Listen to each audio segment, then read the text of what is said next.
Tai pristatysiu apie paprastus dalykus, pilvo palpaciją, kuri gali pakeisti ištyrimo ir gydymo taktiką. Trečiadienio rytas, 8 valandos Vilniuje, artimieji paskambina dėl namuose 81 metų pacientės, kuri skundžiasi dideliu bendru silpnumu, kuris atsirado ryte atsibudus, visa yra išbalusi. Atvykus GMP personalui, pacientė rasta gulinti lovoje, intensyvus skausmas pilvo srityje, hipotenziška, skausmas plinta į nugarą. Greitosios medicinos personalas atlieka pirminę apžiūrą ir iš dokumentacijos yra tokie gyvybiniai parametrai. Pacientė yra kvėpavimo nepakankamumas, hipotenziška, tachikardiška, skausmas siekia 8 iš 10 balų. Taigi tas skausmas yra pagrindinis nusiskundimas. Greitosios personalas užrašo kardiogramą. Atsiprašau, pačių kardiogramų neturėsiu, nes jos buvo tiesiog fiziškai pateiktos ir neįkeltos į elektroninę sistemą. Na ir matom ST segmento pakilimą per 2, 3 ir AVF derivacijas. Ir kokia būtų jūsų preliminari diagnozė. Greitosios personalas irgi nusprendžia, kad tai yra ūminis miokardo infarktas, paskiria pradinį gydymą, irgi gydymas paimtas iš medicininės dokumentacijos, deguonis, heparinas, nuskausminimas, skysčių infuzija, antiemetikai. Nuo antiagreganto greitosios personalas susilaiko, kodėl neaišku. Pervežama į Santaros klinikas, informuojami kardiologai, aktyvuojama STEMI komanda, informuojami intensyvios terapijos palatos gydytojai. Ir kadangi aš tą mėnesį darbavausi su kardiologais, kai atvažiuoja STEMI pacientas, mes visų pirma tą pacientą apžiūrim pacientų triažę. Dažniausiai slaugytojos jau būna užrašusios ir naują kardiogramą. Apžiūrint pas mus pacientų triažę, pacientės gyvybiniai rodikliai tokie. Na ir užrašytoje kardiogramėje matom, kad ST išlieka pakilęs per 3 derivaciją ir nusileidimas 1 AVL ir tas suplokštėjimas per krūtininės derivacijas. Remiantis pacientės anamnezę, greitosios medicinos personalo užrašyta kardiograma, kardiologas patvirtina, kad tai yra STEMis ir pacientė yra nukreipiama į intensyvios terapijos palatą. Intensyvios terapijos palatoje tą dieną dirbo mūsų skubios medicinos gydytoja ir gydytoja anesteziologė ir reanimatologė. Patikslinama yra anamnezė, tai ryte staiga atsirado stiprus pilvo skausmai, pykinimas, vėmimas, skausmo krūtinės ląstoje nenurodo. Na ir per tas nuo ryto atsibudus, ten net ne valandos, o keliasdešimt minučių tarpe, ta būklė labai staigiai artimųjų požiūrių labai progresavo.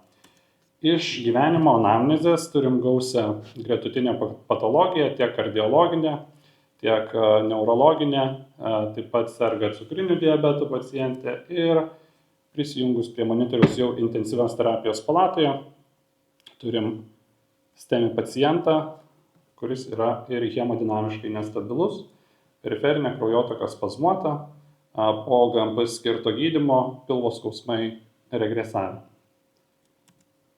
Taigi STEMis plus nestabili hemodinamika, aktyvuota STEMI komanda, skiriami antiagregantai, skambinama intervenciniui kardiologui, dėl pacientės pervežimo skubiai koronarografijai ir PKI. Visos intervencinės kardiologinės operacinės užimtos, vyksta skubios koronarografijos, kol laukiam atsakymą iš intervencinio kardiologo, tuo tarpu paimam labiausiai prieinamą kraujo tyrimą, čia buvo paimtas veninis kraujas, laktatas apie 7, hemoglobinas 103, kol laukiam atsakymo iš intervencinio kardiologo, įvedamas centrinės venos kateteris, punktuojama arterija radialis, pradedami vazopresoriai, ateina bendras kraujo tyrimas, iš pakitimų tik tai nedidelė nežymi leukocitozė, hemoglobinas 100. Na ir paklausom, kaip ta pacientė jaučiasi. Nurodo, kad skausmas pilve vėl progresuoja, kad jis yra gerokai intensyvesnis nei buvo prieš tai. Ką darom toliau?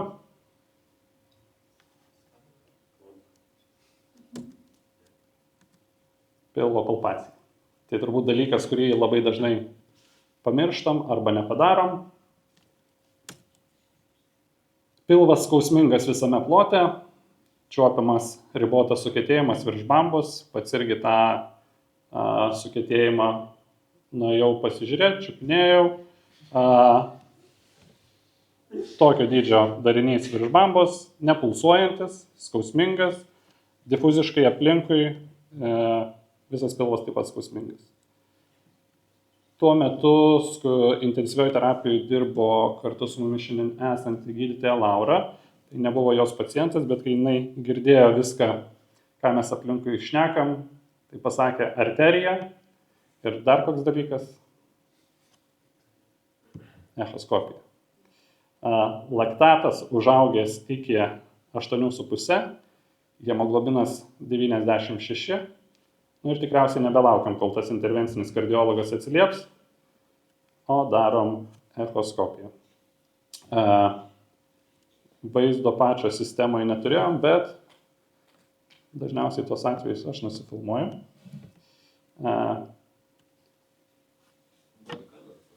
Reiktų padėti įsilenkit. Taip, tai daviklis yra ties einant, slenkant žemyn nuo krūtinkaulio į apačią. Tie patys vaizdai galbūt yra patys aiškiausi. Pakartosiu.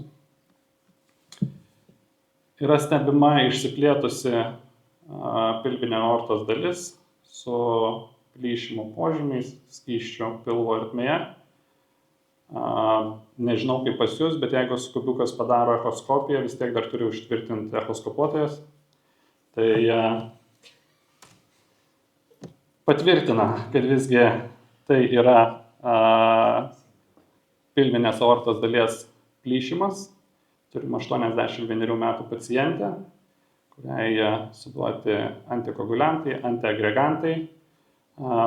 Ir pacientė yra informuojami kraujagyslių chirurgai, reanimacinė, operacinė. Dėl operacijos apimties yra atliekama kompiuterinė tomografija, kad galėtų chirurgai apsispręsti dėl endovaskulinio arba atviros operacijos būdo. Pasirinkamas yra endovaskulinis gydymo būdas ir kompiuterinės tomografijos vaizdas.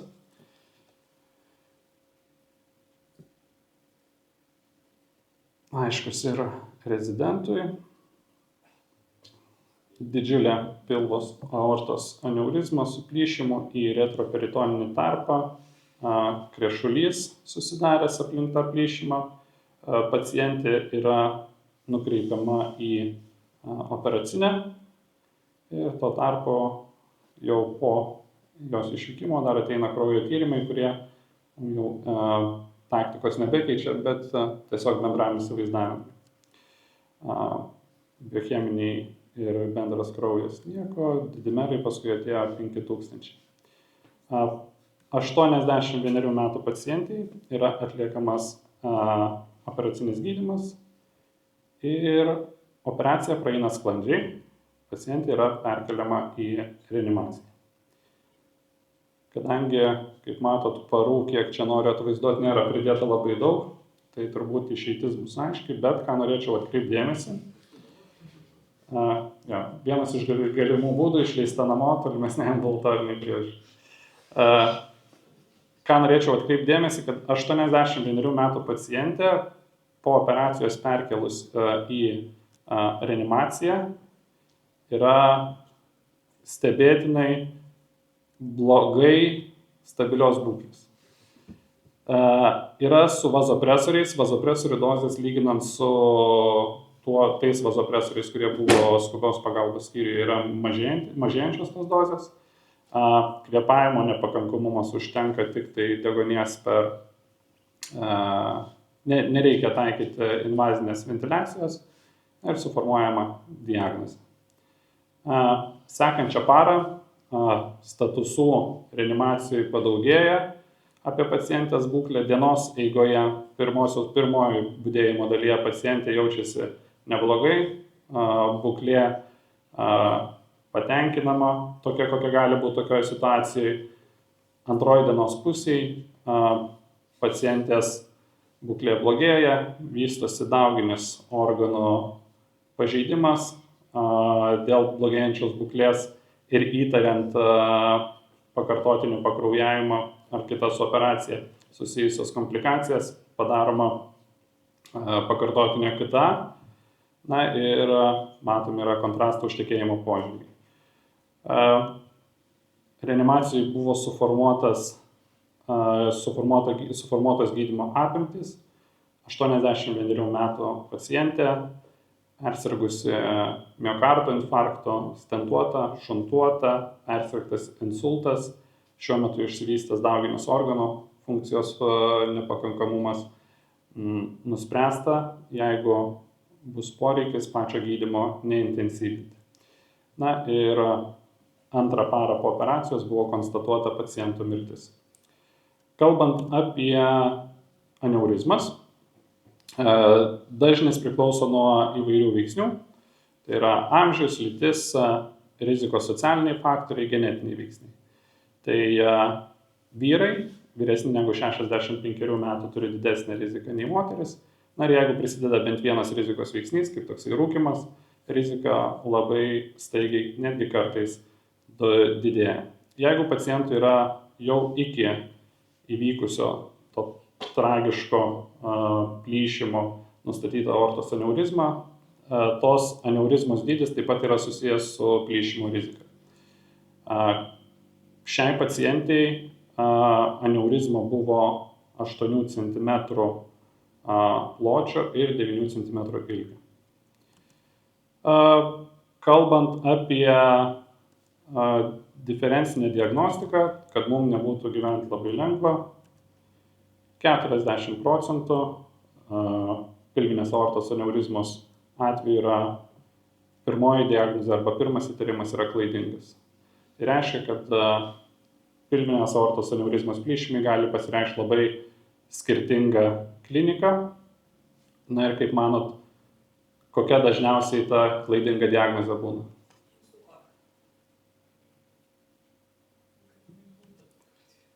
Taip, tai dažniausiai atvejai, kurie, ypač jeigu pacientas yra hemodinamiškai stabilus, tai didžioji dalis ir sukrenta į tos procentus, kada yra nustatoma klaidinga diagnozė. Na ir dažniausias diagnozės yra miokardo infarktas arba inkstų kolika. Mirštamumas irgi įspūdingas, 56%, 50% pacientų miršta net nepasiekę ligoninės, apie 60% neišgyvena po skubiai atliktos operacijos. Šituo mūsų klinikiniu atveju metu pas pacientę greitoji pagalba atvyko apie 8 val. Ryte. Prieš 9 jinai jau buvo pacientų triaže, 12 val. Jinai jau buvo reanimacijos palatoj po operacijos. Tai visa pagalba, kuri buvo suteikta, kad jinai įvyko, pagalba buvo suteikta greitai, turbūt ir lėmė sėkmingą diagnozės nustatymą ir procedūros atlikimą. Kalbant apie simptomatiką, tai eiga gali būti įvairi. Jeigu mes turim hemodinamiškai stabilų pacientą, jisai gali būti visiškai asimptominis, gali būti, kaip Kristina pasakojo, visiškai simptomai, kur tu net nepagaluosi, kad būtų galima įtarti tos sistemos pažeidimą. Gali vystytis gretutinio struktūros spaudimo požymiai, jeigu plyšimas yra apėmęs tam tikras kraujagyslės atsišakojančios nuo aortos. Jeigu yra plyšusi aortos aneurizma, tai dažniausia triada yra hipotenzija, pulsuojantis arba čiuopiamas kietas darinys ir pilvo nugaros skausmas.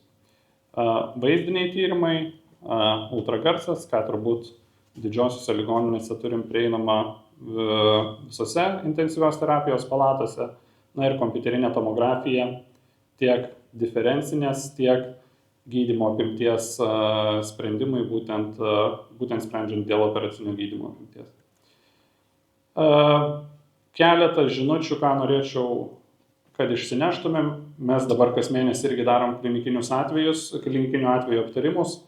Ir iki tol, kol su kitais neaptari, galvoju, kad tik tau tie atvejai taip įvyksta ir kad čia pirmas, bet kai pradedi aptarinėti, kad visi kažką turėjo ir visi turi kuom pasidalinti, tai ne viskas, kas atrodo kaip STEMI, ir kas yra sakoma, kad STEMI, kas įvažiuoja į palatą ir sako, kad čia STEMI, nebūtinai yra STEMI. Ir taip yra su daugeliu tų ligų, kurios gali imituoti kitas būklės.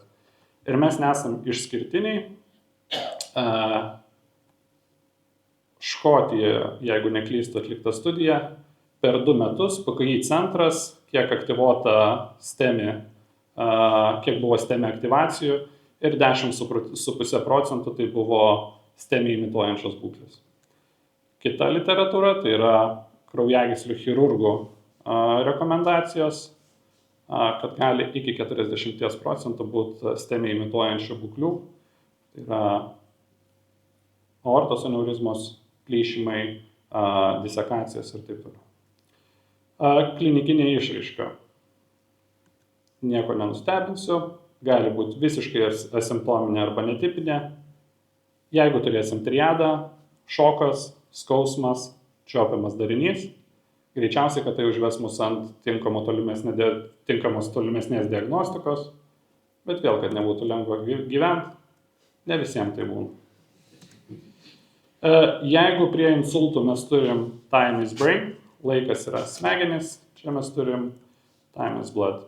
Tai nėra tikslių paskaičiavimų, kiek tas atidėjimas gali nulemti tolimesnių pacientų išeičių. Kai kur labai drastiškai išsireiškiama, kad kiekviena minutė pavėluota lemia 1% mažėjantį išgyvenamumą. Tai galim pagalvoti, jeigu toks pacientas būtų nutriažuojamas ne į intensyvios terapijos palatą, į stebėjimo palatą, kur kraujo tyrimų paėmimas, apžiūros laikas, tyrimų išnešimas, atėjimas ir visi logistiniai dalykai visą tą procesą užtempia. Hemodinamika. Kaip manot, kokį spaudimą reikėtų palaikyti tokiam pacientui?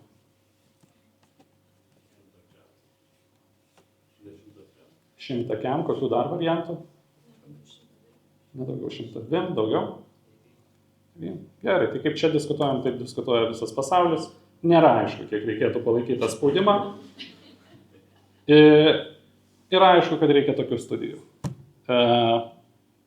Ką rekomenduoja 24 metais išleistos kraujagyslių chirurgų rekomendacijos? Sistolinis tarp 70-90 ir tai yra savyga rekomendacija. Tačiau viskas šituo atveju galėjo būti kitaip. Galėjom susisukti labai greitai, kaip turbūt padarom su daugeliu STEMI atveju. STEMIS, visiems aišku, kad STEMIS, suduodami vaistai, pacientas yra išvežamas atlikti koronarografiją. Greičiausiai jai pakeitimų su vainikiniu arterijų būtų radę, nes jinai turi gausią kardiologinę anamnezę, bet tie pakeitimai nebūtų sąlygojo tokios pacientės klinikinės būklės. Na ir pacientė greičiausiai būtų mirusi operacinėje, bet šiuo metu iš mūsų pusės, skubiosios medicinos pusės, tai yra turbūt tikslinga diferencinė diagnostika ir pacientų nukreipimas tolimesniu keliu. Tai ačiū.